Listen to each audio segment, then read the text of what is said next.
Friends, welcome to my channel. இன்னைக்கு நம்ம பார்க்க போறது ரெண்டு ரெசிபி. அது என்னன்னா instant sambar powder and instant sambar recipe தான் பார்க்க போறோம். இந்த ரெசிபி எப்படி பண்றதுன்னு இப்ப பார்த்துடலாம்.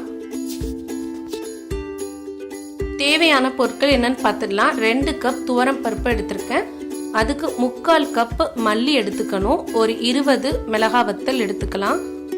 2 டேபிள் ஸ்பூன் ஜீரகம், 2 ஸ்பூன் வெந்தயம், 2 டேபிள் ஸ்பூன் மஞ்சள் தூள், 2 ஸ்பூன் பெருங்காயத்தூள், கொஞ்சமா புளி, ஒரு லெமன் சைஸ்க்கு எடுத்துக்கோங்க. நம்ம ஒவ்வொன்றா வறுத்து எடுத்துக்க போறோம். பேனை நல்லா காய விட்டுருங்க. நல்லா காஞ்சதும் மீடியம் ஹீட்ல வச்சு முதல்ல துவரம் பருப்பை சேர்த்து வறுக்கலாம். ரொம்ப ஹை ஹீட்ல வச்சு நம்ம வறுக்க கூடாது. சீக்கிரத்துல வறுத்த மாதிரி இருக்கும், ஆனா வறுப்பட்டிருக்கவே செய்யாது. ஸோ மீடியம் ஹீட்ல வச்சு இந்த மாதிரி வறுத்துக்கிட்டே இருங்க. துவரம் பருப்போட கலர் நல்லா சேஞ்ச் ஆகி வந்ததும் நம்ம ஒரு பிளேட்க்கு மாத்திடலாம். அடுத்ததா அதே போல மல்லி சேர்த்து வறுத்துடுங்க. மல்லி நல்லா வாசனை வர்ற அளவுக்கு வறுத்தா போதும்.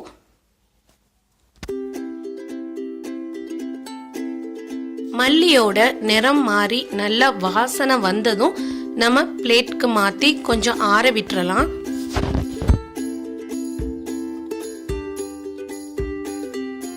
இப்போ மிளகாய் வத்தலை சேர்த்து வறுத்துடுங்க. வத்தல் அதே போல நல்ல வாசனையாகும். நம்ம வறுக்க வறுக்க கருத்துறாம பாத்துக்கோங்க. அதிகமான ஹீட்ல வச்சிட்டோம்னா சீக்கிரத்துல கருத்துடும். ஸோ மீடியம் ஹீட்ல வச்சே கவனமா வறுத்துக்கிட்டே இருங்க. நல்லா வறுப்பட்டதும் பிளேட்க்கு மாத்திடலாம். ஜீரகத்தையும் வெந்தயத்தையும் இப்போ சேர்த்துடலாம். ஜீரகம் வெந்தயம் நல்லா வாசனை வர்ற அளவுக்கு நல்லா வறுத்துடுங்க. ஜீரகம் கண்டிப்பா நல்லா வறுப்படணும். இன்னும் நல்லா வாசனையோட நிறம் மாறி வந்ததும் நம்ம ஒரு பிளேட்க்கு மாத்தி ஆற விட்டுறலாம்.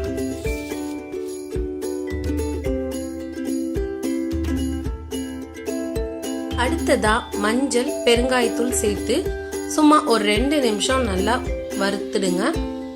இது அதிக நேரம் நம்ம வறுக்க தேவையில்லை. ஒரு 2 நிமிஷம் லைட்டா வறுத்தா போதும். அடுத்ததா நம்ம எடுத்து வச்சிருக்க புளிய சேர்த்து வறுத்துடலாம். புளி எதுக்காக வறுக்கிறோம்னா அந்த பிசுபிசுப்பு தன்மை கொஞ்சம் குறையும். ஸோ கொஞ்சமா வறுத்து எடுத்துருங்க. எல்லாத்தையும் இப்ப நல்லா ஆற விட்டுருங்க. ஒரு அரை மணி நேரம் நல்லா ஆறட்டும். ஆறுனதுக்கு அப்புறமா தான் நம்ம இதை திரிக்க போறோம். ஸோ நல்லா ஆற விட்டுருங்க. நல்லா ஆறுனதும் நம்ம அதை மிக்சி ஜார்ல சேர்த்துடலாம். புளியை மட்டும் இந்த டைம்ல நம்ம சேர்க்க கூடாது. ஃபர்ஸ்ட் இவ்வளத்தையும் நல்லா பவுடரா அரைச்சி எடுத்துட்டு தான் புளியை சேர்க்கணும். இப்போ நல்லா பவுடரா அரைச்சி எடுத்துக்கிட்டோம். சூடு ஏற விடாம கொஞ்சம் விட்டு விட்டு இந்த மாதிரி பவுடராக்கி எடுத்துக்கோங்க. லாஸ்டா புளியை சேர்த்து இன்னொரு வாட்டி அரைச்சி எடுத்துடலாம். சேர்த்து நல்லா அரைச்சி எடுத்ததும் இந்த மாதிரி நல்லா பவுடரா இருக்கணும். ஒரு ஏர்டைட் பாக்ஸ்ல இதை போட்டு வச்சுக்கிட்டோம்னா 6 மந்த்ஸ்க்கு நம்ம வச்சு யூஸ் பண்ணிக்கலாம். ரொம்ப யூஸ்ஃபுல்லா இருக்கும். ஏர்டைட் பாக்ஸ்ல வச்சு ஃப்ரிட்ஜ்ல வச்சு யூஸ் பண்ணுங்க. தேவைக்கு யூஸ் பண்ணிட்டு ஃப்ரிட்ஜ்ல வச்சிடுங்க. இந்த சாம்பார் பொடி நம்ம கிட்ட இருந்ததுன்னா நம்ம வேலை ரொம்ப சுலபமா முடிஞ்சிடும். ஒரு அவசரத்துக்கு இந்த சாம்பார் வச்சுக்கிட்டா ரைஸ், இட்லி, தோசைக்கு எடுத்துக்கலாம். இதுதான் இன்ஸ்டன்டான சாம்பார் எப்படி ரெடி பண்றதுன்னு பார்க்கலாம்.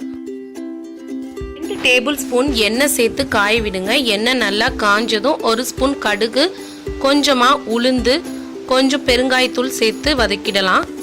இதோட கொஞ்சம் கருவேப்பிலை எல்லாம் சேர்த்து நல்லா வதக்கி விட்டுருங்க. கடுகு நல்லா வெடிக்கணும். அடுத்ததா ஒரு வெங்காயம் சேர்த்துக்கிட்டேன். ஒரு பெரிய வெங்காயம், அதோட 2 பச்சை மிளகாய் சேர்த்து வதக்கி விட்டுறலாம். தேவைக்கு உப்பு சேர்த்து நல்லா வதக்கி விட்டுருங்க. வெங்காயம் நல்லா வதங்கணும். அதோட ஒரு தக்காளி பழம் சேர்த்து நல்லா வதக்கி விட்டுறலாம்.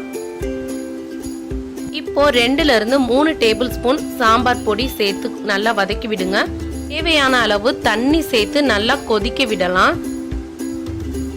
டேஸ்ட் பேலன்ஸ் பண்றதுக்காக நான் 1 ஸ்பூன் சுகர் ஆட் பண்ணிக்கிறேன். நீங்க வெல்லம் கூட சேர்த்துக்கலாம். சாம்பார் பவுடரோட பச்சை வாசனை போற அளவுக்கு நம்ம நல்லா கொதிக்க விட்டுறலாம்.